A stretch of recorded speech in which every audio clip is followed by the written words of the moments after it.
Hi guys, and welcome back to the next episode of Night Call, night number 5. Hope you're all doing well. I am lowercase Tuna, and let's get back on. You guys know what we're doing now. So last episode was a nice interesting one. Obviously we had the ghost, we had our lovely woman that was suffering with Tourette's, we had the cat. So let's go see what we're going to get tonight, shall we? Next past you get in your cab has a surprisingly calming presence. He gently closes his door and gives you an address on the other side of the city. You start driving. You sense your past you want to talk about the killer. It's simple. Since the first murder, everyone thinks they know something. Everyone thinks they saw something. And this passenger is no exception. Rather chilly out, isn't it? His voice is warm and deep. Finally, you notice his white collar. You're not too cold? We do what we can to stay warm.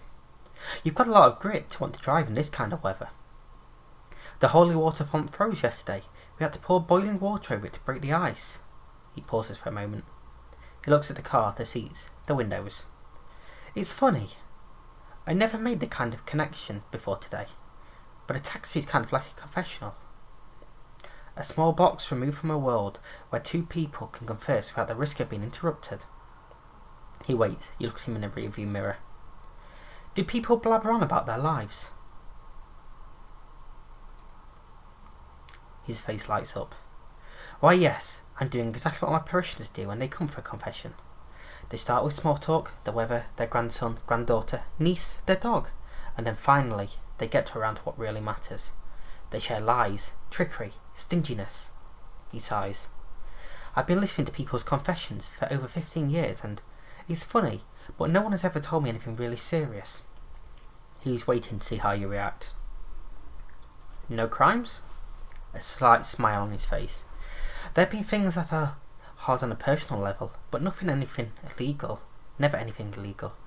It's just that the people I hear in confession have so much to say. Of course, we all have things we're ashamed of. Freud clearly understood the importance of confession booth.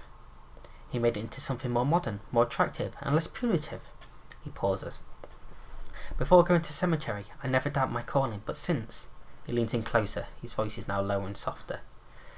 Since then, I have a clearer understanding of the world. I can connect religious, schools of thought, ideas. And living in a country that is less and less religious, it's hard to not start wondering. Your pasture makes a sound like a cork popper from a wine bottle. I have something I want to tell you. It doesn't bother me that people stop believing or believe in something else. Why, our faith is more than another. He struggles to find his words. What bothers me is that I'm not bothered by it. It's like I've already accepted it. He looks outside. Is there such a thing as driver pasture confidentiality? He pauses and bursts out laughing. I'm kidding, but I do wonder what people talk to you about. How do you feel about swapping stories? I guess I just clicked sure. I meant to click for the next screen, but I clicked on something obviously. Really? I didn't think... He smiles. Nothing leaves his car, right? You nod. Who first? Me. That's not such a nice story. It's a story that haunts you. You think about it regularly. And not only because of everything that followed. The night of the terrorist attacks, the other driver, and I were helping people get back home. We drove around, waved to people to get in, telling them it was okay and everything was going to be alright. It was chaos. They all wanted to get home to their loved ones, and loved ones who weren't answering their phones. The slightest odd noise made them jump.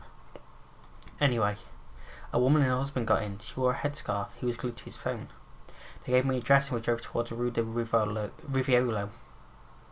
The radio was announcing the first estimations of the number of deaths. He started crying. She looked at me, stared at me in a rearview mirror like she wanted to read my mind. We'd almost arrived when he told her to take her scarf off. That it would be easy for everyone that way. She refused. He raised his voice. She continued to stare at me in the mirror. A car speeds in front of you. Stop talking. How reckless. You glance at the meter, the green light, your rearview mirror. In the back seat, your passenger leans slightly forward. And what did you do? I nodded, insinuating that she was alright, that it would all come down to that. She kept her headscarf on. I pulled over in front of the building. She got out first, walked over towards the building without waiting for him. He paid me, lowered his eyes. He takes a second to process the story. He holds your gaze, his hands clasped. Impressive. Very impressive. You're saying we should remain proud of and faithful to our convictions. You nod, your pastor smiles, but something is not quite right, as if the smile was forced. My turn now then, I suppose. There was this old man whose wife died very young. Since he was an avid churchgoer, he continued to come every Sunday morning. He clarifies. You should know that it's rare to see men alone at the church. There are couples, lots of old ladies, mothers, young women. Church is not very manly, unfortunately. But anyway, he came. One day, he asked me to take his confession. We sat down, a long moment of silence went by. I usually let them get acclimated to the muffled sounds coming from outside the booth, especially if it's their first time. And there, he tells me that he's in love with someone but doesn't dare to betray his deceased wife. She was everything to him, you see. His son, his oxygen. She was everything to you see. His son, his oxygen. For the last 20 years, he'd been suffocating, incapable of living alone. He wondered if it was a sin or wrong, if he might upset his wife in heaven. He pauses a minute, to let a smile spread across his face. I managed to find the right words, but he still wasn't sure and said he'd come back to talk to me again. He stopped. He died that night in his sleep. I think of him often. We don't always hear our calling. We avoid our own destiny. His expression frees us. He hesitates, opens his mouth, stops himself, then finally. You are right. Our stories are similar, complementary. Thank you for sharing it with me. You've almost reached your destination. You notice the passenger's been keeping an eye on the dashboard clock. You park in front of the address he gave you and cut the motor. The passenger pays his fare, suddenly seems lighter and more at ease. Good luck. He gets out of the taxi and disappears into a nearby building. Interesting. This guy. No, okay. So we're still bugged out a bit then. And obviously keep an eye on the fuel meter. I may have to go and get some of that at some point. You immediately recognise the next passenger getting in your taxi. You never watch television, rarely listen to the radio, you don't read the newspaper, and yet you know Francois de la Nere's face. Polemicist, novelist, columnist, politician too, you think. Your passenger distractedly gives you his address. You start driving. Are you bothered by all of these protest marches? His question watches over you. You forgot that during the day people hold in protests. I work nights. Ah. He doesn't know how to follow up. A moment goes by before he yelps. Ah, see? There are not much chance they come to protest at 3 AM, eh? It's not really surprising, actually. They want to make change, but only when it's convenient. Not during vacations, not on weekends, not at night. They make fun of us in other countries. France, the land of strikes, the land of protest marches. This country is filled with jackasses, slackers and simpletons. But they protest nonetheless. What do you mean by that? I mean, they take the bus or the train specifically to protest. Well, yes, they certainly do like to protest. But actually, most of the people on strike just stay at home and don't work. Before you can get the slightest word in edgeways, he starts in again. Take the United States, for example. They have no right to strike. It's do or die. Spit flies from the back of his mouth and disappears around the back seat. And they didn't become the most powerful country in the world by going on strike all the time. He snickers, his notebook appears in his hand and begins to write. Strike, protest, unrest. While businessmen and manufacturers are working around the clock. French people should be ashamed. Take a look in the mirror and decide to change, to do something. They expect too much from life. They want to have their cake and eat it, and bite off more they can chew. Catches his breath, froth begins to form in the corner of his mouth. And meanwhile, the world keeps turning. While the strikers twiddle their thumbs, workers are working. No, struggling to get the job done. That's better. Idiotic protest marches. The Frenchest thing, and the stupidest. We have to look at the masses in the eye and say, you do not own the streets. You shall not wield them like weapons. Suddenly raises his eyes, looked at you. They're unfocused and his complexion deathly pale. I once marched. It came back to me like an old childhood memory. I can see it clearly from Versailles to Paris. I can picture the banners, the songs, and the people's faces. There were so many of us. We got up at dawn, thousands of us, and we marched towards the capital. Our pure and wholesome voices rose up. His voice shakes a bit. What were you marching for? It was a cry from the heart of the right for high-quality religious education while France was being crushed by the weight of socialism. We were being ideologically purged and completely decimated. It's the end of patriarchal schools. The end of our culture as we knew it. His voice trembles. He remains that way for the rest of the ride until you reach its destination. He sighs contentedly as you pull the taxi along the sidewalk. Those were the days. It was a great time. The left was running the country. He leans towards you. He was about to tell you a secret with a smirk on his face. And I mean the real left, eh? He pays, gets out of the car. You can hear him talking to himself as he walks to the front door of his building. What a lovely night. Good luck to you tomorrow with all these protest marches. It's going to be a messy one. He's gone before you have time to remind me he only works nights. You notice the newspaper on the back seat. Your last pass, you must have left it behind, or the one before. You grab it and put it away. Could come in handy. You start driving.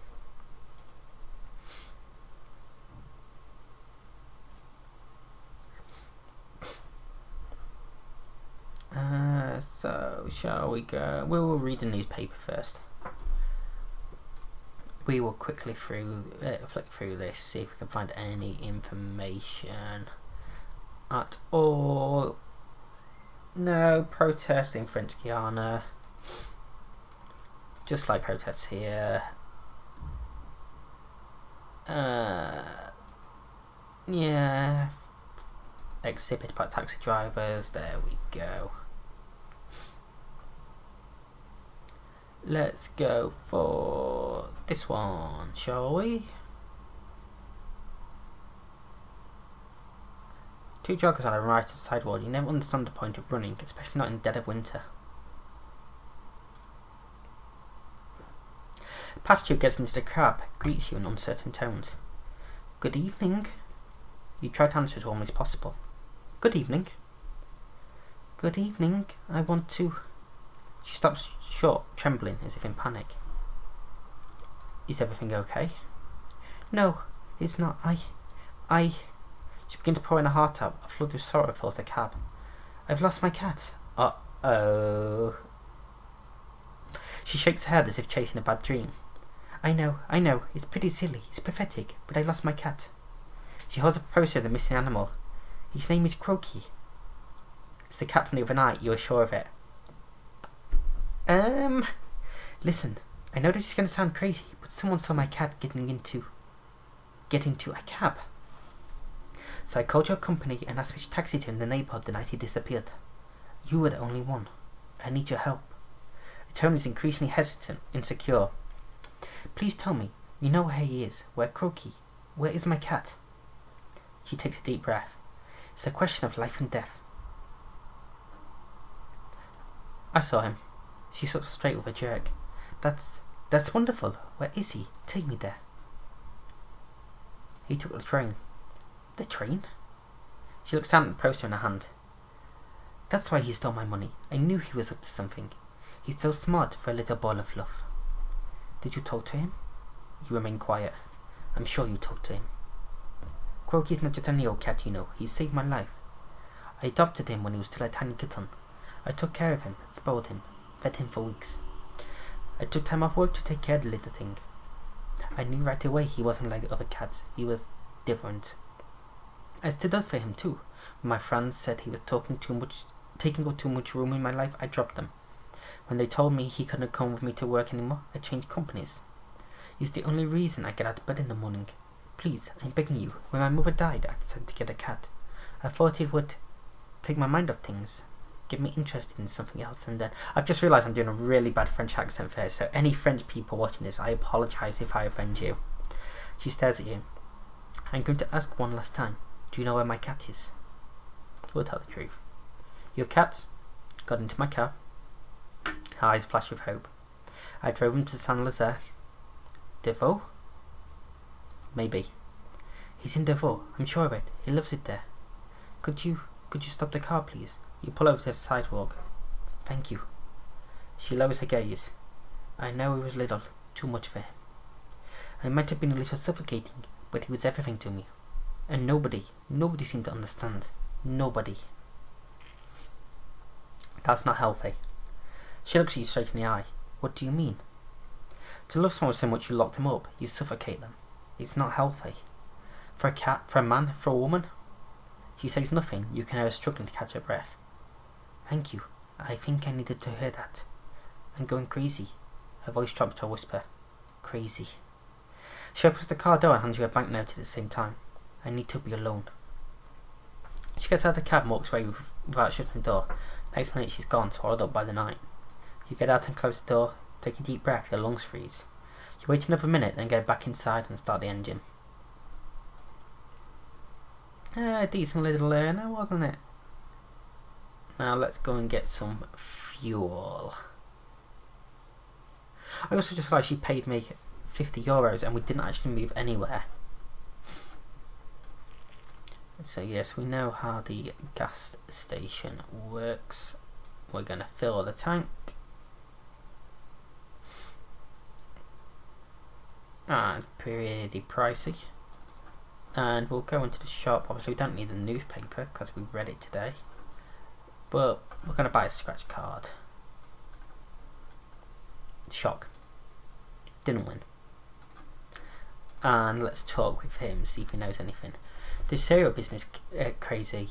Serial killer business is crazy. Have you seen how much the police suck at catching him?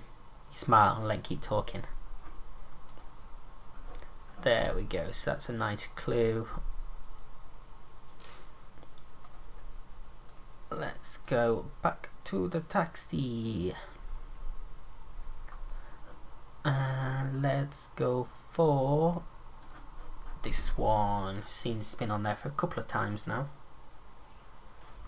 So let's go see what's going on. Now one thing about this game is the time doesn't change while you're driving to pastures either. That should count down in my opinion, but it is what it is. The passenger getting in your cab is clearly upset. It gives you an address near the Pantheon. You know the address, residence for foreign students. You often drive American and Chinese students there. You start the cab, passenger back seat is furious about something. Excuse me. It's a very thick American accent. You look up. Can I ask you something? You nod. How do the police usually treat black people in your country? I mean, in general, what is their behaviour like? He isn't very sure in his pronunciation. Answer honestly. I say the police have a problem with black people. You reveal your teeth as you continue speaking. And Arabs. And anyone wearing a hoodie? A hoodie? Yeah, wearing sweaters. If you dress like someone from the poor neighbourhoods, they give you a hard time. What does Raquel mean? It's a new word to him. You shake your head. Well, it's a word with sort of negative connotations. Negative? Yes, definitely. He gives you a little smile. Now I get it. They thought it was a lowlife, a Raquel. Even with your accent. But they didn't seem to understand me very well. Or maybe they thought I was making fun of them. He sighs. You give him a second to capture his breath. His anger seems to be letting up. Is everything alright? He gives you a strange look. I don't know. I'm not feeling well. He takes a deep breath. Look, I'm sorry. I shouldn't have jumped on you with a question like that. Don't worry about it. This afternoon, after school, I got mugged in the metro by some guy. His voice drops to a whisper. He was the same age as me. He stole my money and phone. He raised his voice a little. Luckily, I still have my credit card and my papers. I went straight to the police station. I was there for 8 hours. I'm tired, upset, about ready to quit. He raised his voice even more. I like friends, but it's just as hard here as it is at home. People look down on you because they don't like the look of you. That's the right expression, isn't it? You nod yes. They say France is the land of freedom, of human rights. But you have to behave a certain way here too. The right way. He screws up his eyes. I'd like to be judged objectively. But I guess there's no such thing as objectiveness. He settles back into his seat. What are you studying? Excuse me? A minute ago, you said you were leaving school when you were mugged. What are you studying? I'm studying to be a mime.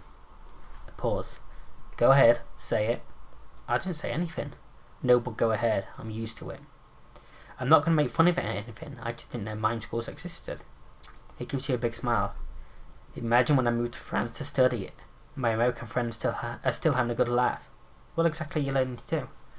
Acting techniques, stage production, makeup, anything related to the art of mime, really. It must be really interesting. The best. His face breaks into a smile. That's why I'm still in France for that matter. You sigh. France is not for everyone. What do you mean? I mean, the French usually stand up for their country. They're worse than Americans. A country is like a romantic relationship. You can't fall in love with everybody. We have our likes, our dislikes, then we fall under the spell again. He's watching you. Are all cab drivers philosophers like you? You flash a smile. I don't think so. The bastard gives a little laugh, then his eyes glaze over an expressionless, perhaps even sad look. Thanks, man. It was good to talk to you. He slipped into informal tu form, no doubt by accident. I have a hard time controlling my anger sometimes. That's why I had trouble with the police today. How so? Well, to start, they made me sit in a room for hours with a woman who was clearly a prostitute. They didn't want me to take my statement. They didn't want me to file a complaint. I had to insist. They made fun of my studies, but I'm used to that. A small smile appears in the corner of his mouth. And then, when I start to get a little mad, when I mentioned the American embassy, they said if I wasn't happy, I should go home.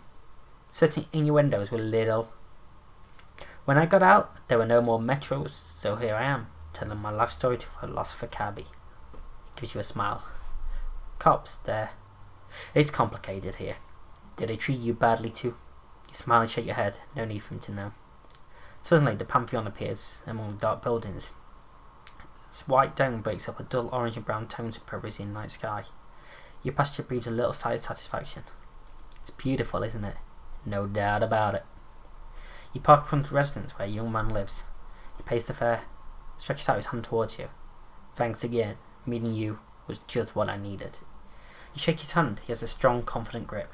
You know, you should film your rounds at night. It'd make a great series. You answer with a smile. He opens the door, gives you a big smile, then disappears. You hold your arms close to your sides for a moment. You catch your breath, trying to control the anxiety welling up inside.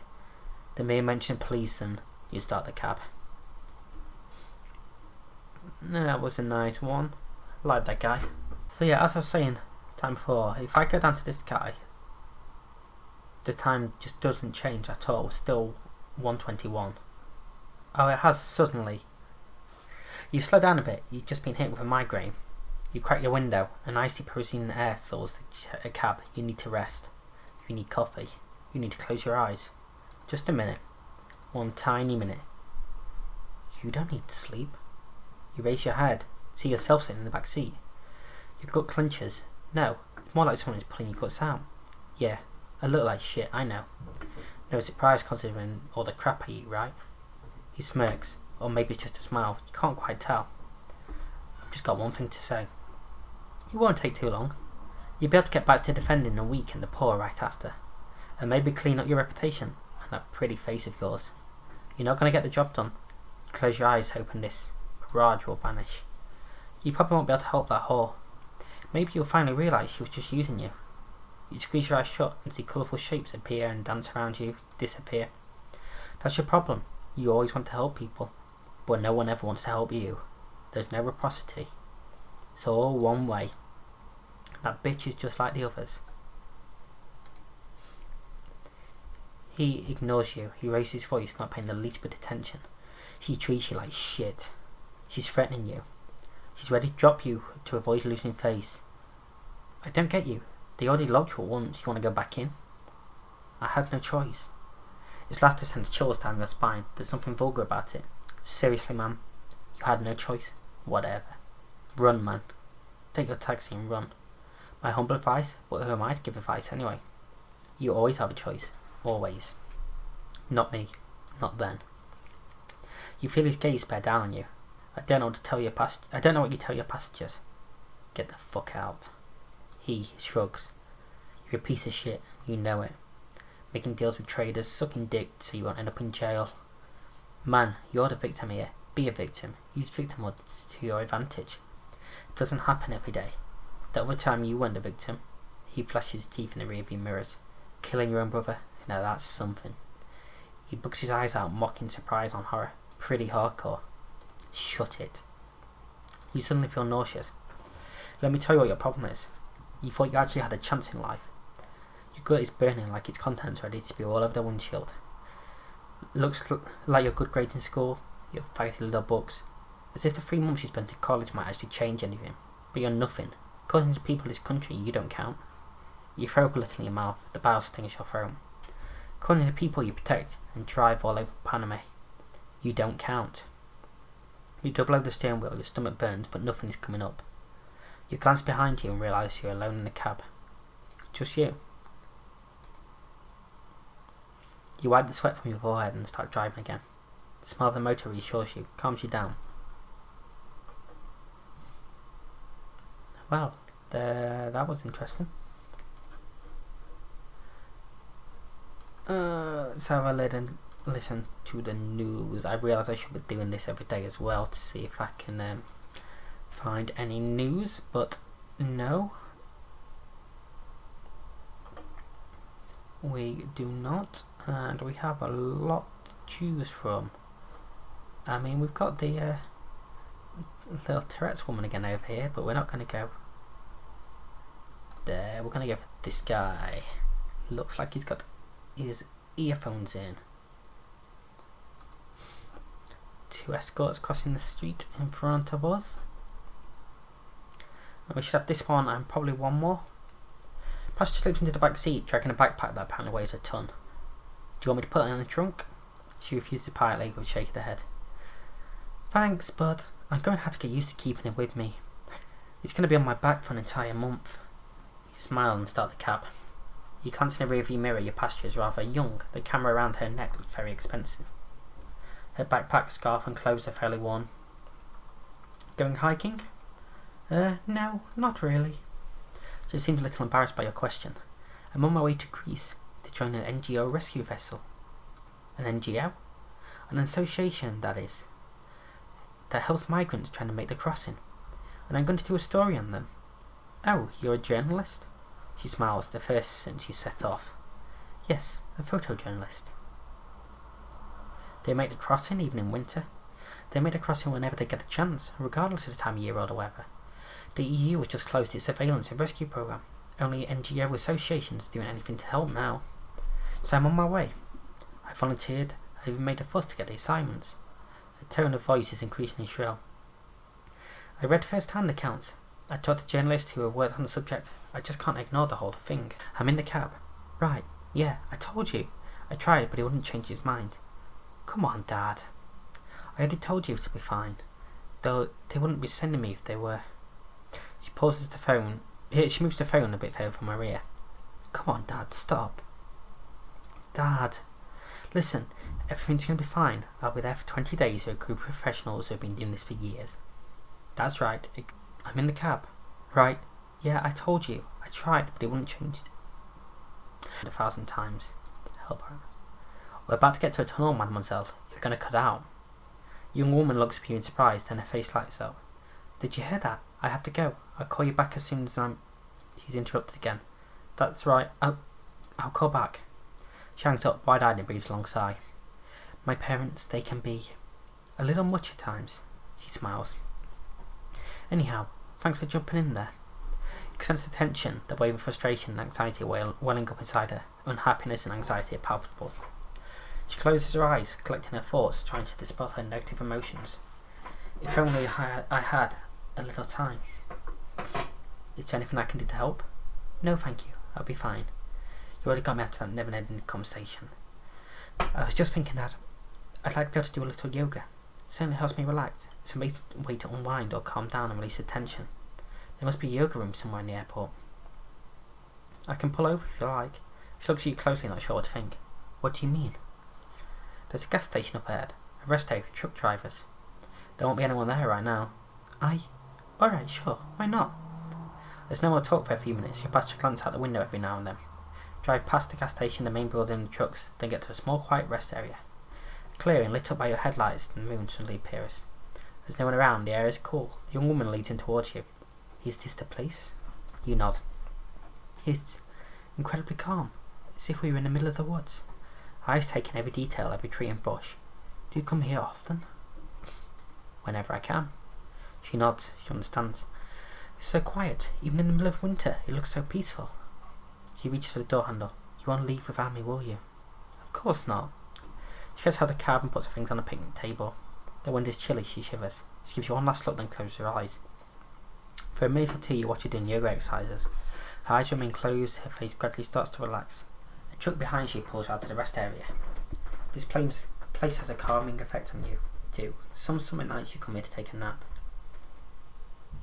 The young woman is stretching now. The headlights cast soft shadows among the dark foliage. In the winter you smoke a cigarette or two, waiting for you. Didn't read that, sorry. The young woman gets back into the cab. She says nothing, there's no need. You sense she's recovered her calm and is ready to face the rest of her journey. Drive away, leaving behind a clearing in the rest area of the gas station. The young woman is sleeping. The road keeps passing by, and before too long you're approaching the airport. A moment later you turn on the radio, the song fades. I'll pull up over here. It'll be easy for you to get out of the cab. You get to the airport drop-off zone. A couple of colleagues greet you with a wave. A few bleak looking passengers dropping huge suitcases in car trunks. Security guard sitting on a luggage cart smokes a cigarette, clearly exhausted. The passenger pays the fare, collects her things, but doesn't leave the cab. Thank you for getting me out of the horrible phone call. I love my parents, but they are suffocating. It could have gone on for hours, so thank you. I have to go now. I have the feeling my parents are going to call again. Might as well go where it's warm and I'm not a disturbance. Good luck with everything. Thanks. The airport doors close behind her. You sit there a minute or two, all by yourself. There's no one around. May as well head out as soon as possible. And we'll take that. Do we have time for another? Or is it going to take us home? So we're just going to head home for the night now. Not much point taking another fare. I appreciate these videos are a bit longer, so if everyone that does watch and stick by the end, you are very much appreciated. We do have a new series starting tomorrow on the channel, which is going to be a lot shorter, hopefully, so don't worry too much about that. So, what do we do tonight? I mean, we've lost money. Ouch. But that should be okay. Let's see what clues we've got.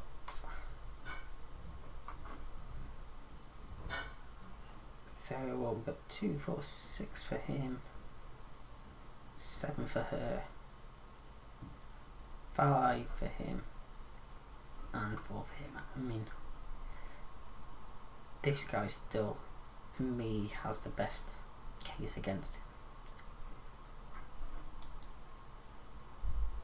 But we shall see. We do only have 2 nights left now, so we will see when we get there, won't we? And we head to sleep.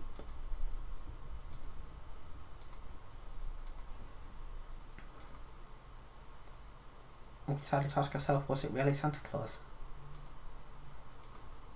From what, 2 nights ago. So that is the end of night 5. So thank you very much guys for coming by. If you have liked this video, hit that like button, don't forget to subscribe and ring that bell. Until next time, I'm out. See ya.